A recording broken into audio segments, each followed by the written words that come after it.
Hey everybody, technical moment. Well, you know, you're getting older.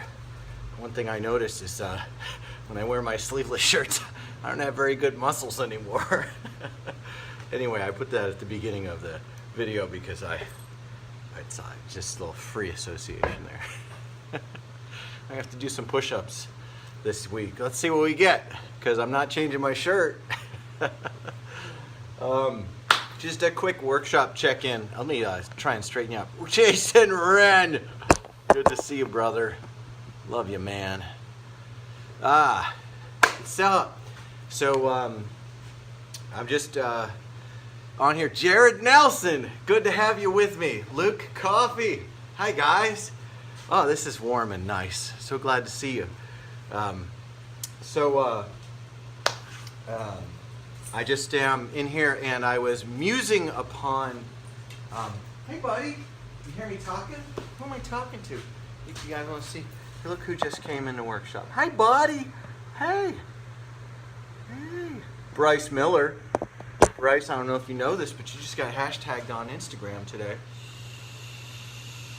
I finished Bryce's board and showed it to you in the last video, and everything's about to go into paint. Remember how last week I was like, oh, I got all the boards done, and then I realized that Dave Tomaszewski, there was an order mix-up when Dave ordered his ditch dagger, and we got a 17-inch wheelbase ditch dagger here, and here's what it looks like. 17-inch ditch dagger, and he got an order mix-up, so he got a board that is not what he ordered. He actually wound up with one of those limited edition soft point daggers, but I mean, talking about huge. The soft point, I've got one left, which is part of my secret stash here. Let me see what that one is. Is this it? No, that's an 8.5. That's a long point. Where's that thing? It's back here somewhere. Where'd it go? Here it is. I found it. Hang on. I found it. It was right here. That's where it was the whole time. But the soft point dagger, you can see, has got, there's one left. I don't know if they're on our site anymore, but if anyone would like this soft point, it's here, and it's dope.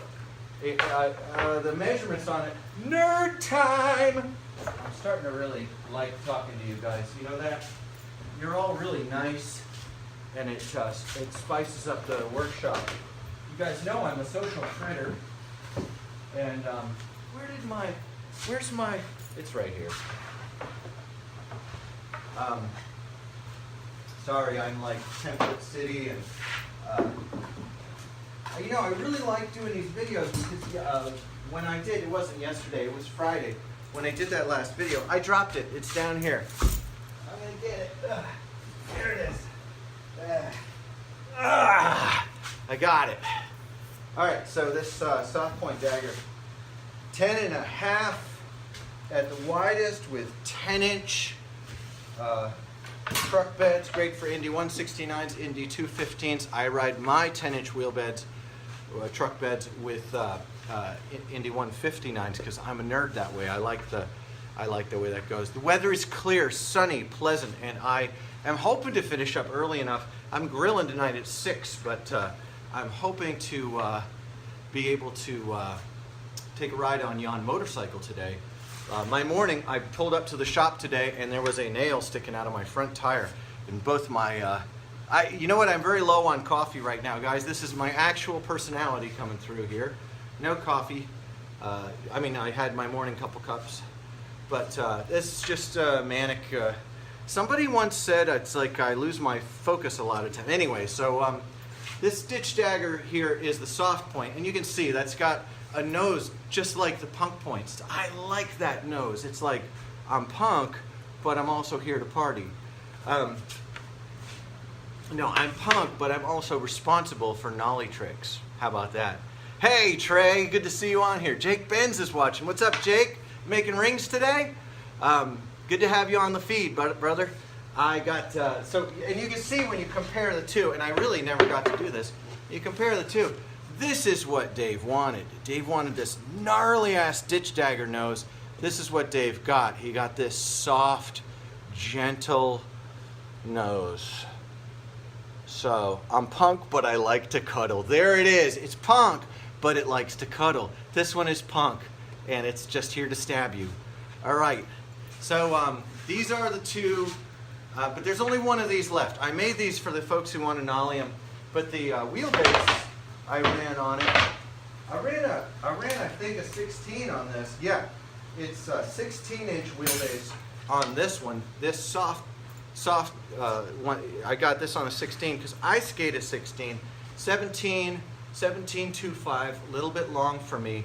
Actually hurt my hip because I'm just getting up in the mid-40s and starting to have some achy breaky feelings. Oh, is that a Billy Ray Cyrus lyric?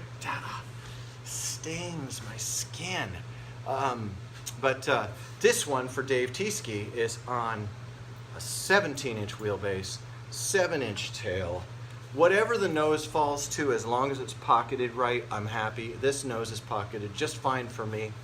I love you, Luke. I know I'm ashamed. Anyway, but yeah, today I had a little joke on the Insta feed, and I put this hashtag fucking Bryce on Bryce's deck. It's a lot of fun to do that. I just sent out five longboard decks to a dear friend and co-branding agent, TBA. It's no one in the present conversation, and he's doing some really sick subversive art on these decks, but they're stamped with Midwest Blue Collar. So you guys know that Fickle Boards is a subsidiary of the Midwest Blue Collar. It's like the Midwest Blue Collar is the big idea. Midwest Blue Collar is building workshops across the nation. And love you, Luke. Go get work done. So far, I've only gotten to build workshops in a couple ways. I've built presses for a few folks. I don't know how many, maybe 2, 3. I've had deeply encouraging conversations, some where I'm giving suggestions and instructions humbly to folks who are, look, the idea I've got, and I think Jared Nelson, if you're still with us, this is kind of in response, or maybe this will answer some questions you have about what is Lou's disposition toward OEM manufacturing, bigger machinery, higher output operations. Yes, Jared, I'm glad you're here. So let me explain something to you. Okay, here's how this works. In order for me to have a reasonable income from this work, I need an average of 5 to 10 orders per workday. That's 20 days a month, 5 to 10 orders a day. That's what this brand needs in order to keep going. I'm in year 10, and I have a really, really wonderful customer base of folks who like what they're getting, like what they're seeing, like what they're hearing, like what they're feeling under their feet. And that is not a high output workshop. That's not going to make anybody else's skateboards. It's not going to make anybody else's brand happen because it's just so low output. And that can be done with super high quality. On the next, right around the hallway, we've got the pressing room. And the pressing room here has 3 presses in it. My old press room in the mortuary studio has still got 2 presses in it. But I don't need to use them right now. And I've been letting my mortuary workshop just sit. I still have a full cut and edge work facility there, minus the $1,200 sanding wheel here. I've got a Grizzly sanding drum sander at my house that I could use. I don't prefer it. This Sandrite is just the ticket, and I don't prefer to use anything but it. But just working on rudimentary drill press, disc sander. I don't even use the belt sander anymore. In fact, I have a new 12-inch disc sander. I've just gotten really good at dragging the edge, drawing the edge along, and getting a really nice flat margin. Then a laminate trimmer with a quarter round blade on it. These rudimentary tools make terrific skateboards with the right molds. The molds are where I hit on a bit of what I consider to be blessings from God. I really didn't expect to have this kind of, here's a popsicle I just made for a young man. I didn't expect to have this kind of concave and this kind of curved kick that is just really, really pleasant to the foot. I didn't expect that. I thought I would fail a lot more, but I took 4 months to make my first mold, and I made it sculpturally. And the molds are the gnarliest part. There are plenty of ways to make molds, and there are plenty of kinds of molds that are perfectly valid. But my passion is to get more low-yield, high-quality workshops built across America. That's my passion.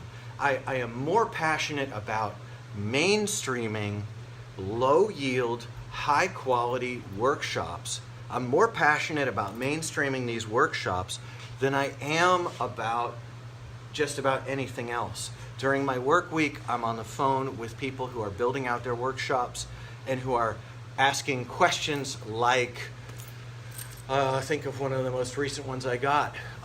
What size jacks should I be using? Like, will a 5-ton jack do? I use 15-ton screw jacks. 10-ton screw jacks will work perfectly. 5 tons, I've gotten them to work. I've made really good boards with 5-ton jacks myself. And we had a conversation, and we have a relationship going. Me and quite a few people with small workshops. My hope is that more and more people will get the word out there. Folks like Frank Purcelli, folks like Sam Cook, folks like Tim Schaefer, folks who are making great skateboards in low quantities with high character and high quality and awesome guarantees. I want more of what they're doing to get out so that people can know that there's an option for skateboard wood that is not what they have been used to. Mike Villalobos is on here, and Mike, your decks are actually in that little stack right behind me, and I look at them every day. And I've got some other boards in here that were pressed. I've got Life skateboards on the wall up here. I know there's a Life board up there. Where is it? Yep, it's right in front of me. There's a Vegetative Skates up there, hand done by Jungle Jeff out of Memphis. Jungle Jeff is epic. Yeah, I haven't really organized the aesthetics of the place, but I'm always interested in promoting the work of American craftsmen. I just got a message from David that we've got the images of our decks now switched so you guys can see the dimensions as soon as you look at the boards. We noticed that this morning, and yeah, my heart is with you guys who are making boards. Whether you're making boards large scale like Jared Nelson, who I just think is the bee's knees as a human being, and judging from what I'm seeing him making, holy cow. Jared is doing, as far as I understand, he's doing OEM work, and he also has this name, Drang, that I can't help but think is probably an awesome brand in itself. Medium. Yeah, Jared's on that medium stuff. Like, I don't know how many boards that is, but I do know that one brand I saw that he's making is no brand to shake a stick at. It's a good brand. And they're lucky to have you, Jared. They're lucky to have you. You appear to be, as far as I know you, you appear to be a super good dude, working hard and doing excellent work. Your operation is in another league from the kind of operation I'm seeking to equip. And your place in the market is in another league from the place in the market that folks like I are gonna, folks like I are gonna be occupying. We're gonna be the guys that you find who are making maybe 30 grand, maybe 50 grand a year, lifelong, as a craftsperson. As it could be women too who do this.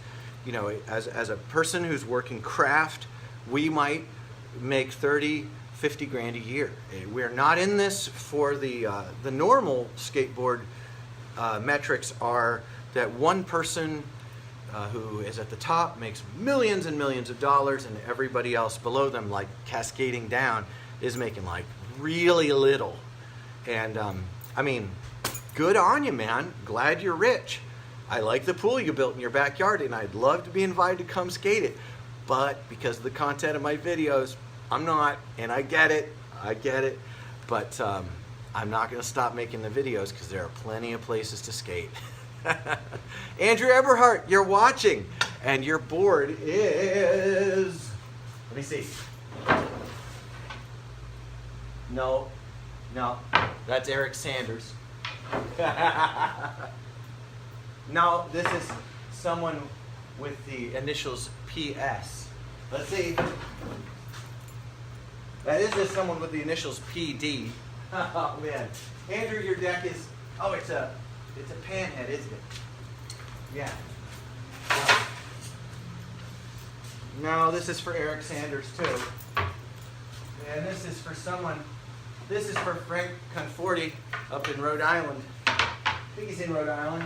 There's Bryce's board. Sorry, Andrew, I'm digging through here, but I got to get back to work so I can get these all through. But I wanted to take a few minutes. Last time I took like an hour with you guys, and just wanted to touch base. One reason is you guys just make me happy, seeing your names scrolling through and getting to do that. But if they're before I leave, does anyone have any questions you'd like to ask me before I go?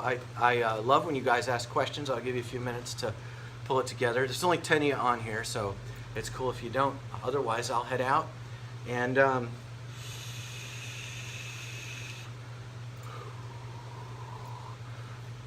oh, hey, great. Hello, Eberhardt family. I hope to see you soon. My plan is to deliver Andrew's board via motorcycle because it just turns out he lives on the end of a very pretty ride down Route 25 south. Vape Nash, Jared Nelson.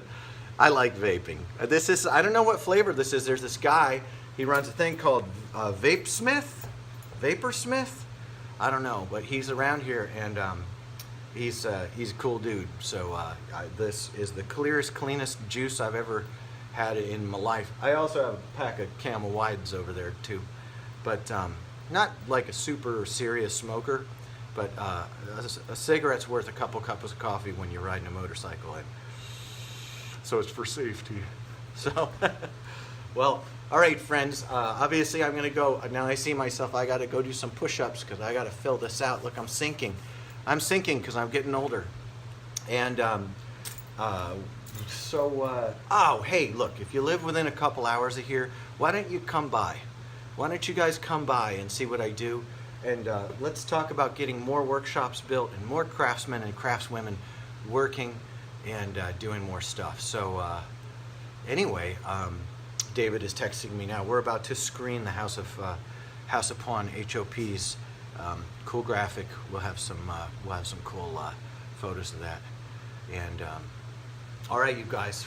I hope you all enjoy this day. My day was crazy. I had that nail in my tire. I had to get 2 new front tires. Not new. I got used ones. Cooper's, nice ones on the Beast. The old Excursion. Excursion. I have a big old Ford that I got from a guy who saw the boneless invented at the D.O. Banks. He was there when Gary Scott Davis was doing the boneless and naming it. I won't name the guy because he's a pretty private dude, but he was there and skated with GSD and all those guys. In fact, this guy I'm talking about was sponsored by Alva for like 48 hours. But I think he told off Tony Alva because Tony at that time in his life was a spicy fellow. Tony Alva is a person who's shown a lot of growth in personal depth over the years, and I love and respect him deeply.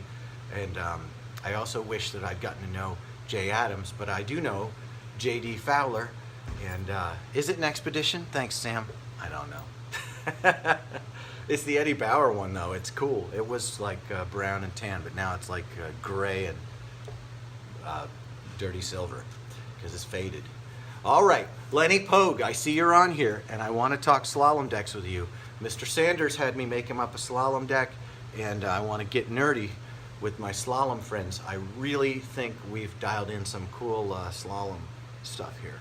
Slalom is dope, as is freestyle. Any of the freestylers out there, if you'd like to try an experimental freestyle deck, I've made a few. I've never had anyone complain about them. And Sam Cook on here is definitely a nerd. Sam is a truck nerd. Sam Cook knows his way around buying shitty trucks. And by them, I mean awesome, gigantic, like F-350 diesel NAR barges. Because Sam does a ton of high-end stuff. Yeah. Oh, good. Lenny Pogue, I see that Sanders did get to show you what I made for him. And yeah, Bryce, the slaloms are going to be really cool. I'm ready to make them. Eric and I worked out a bunch of dimensions, and I want to get in on that. And Sam, I'm sorry I said your trucks were shitty. They're awesome. I know you use a lot of transmissions, brother. I'll keep you in prayer. Hey, everybody, this has been great. Enjoy my time with you. It's always a bright part of my day to come on here and pretend to be a total nerd with you guys. So I guess I have to go back to being totally cool now and get back to work. So peace be with your spirits. I like you all more than a friend. Catch you soon. Do they suck, Sam? Thanks. I appreciate it, bro.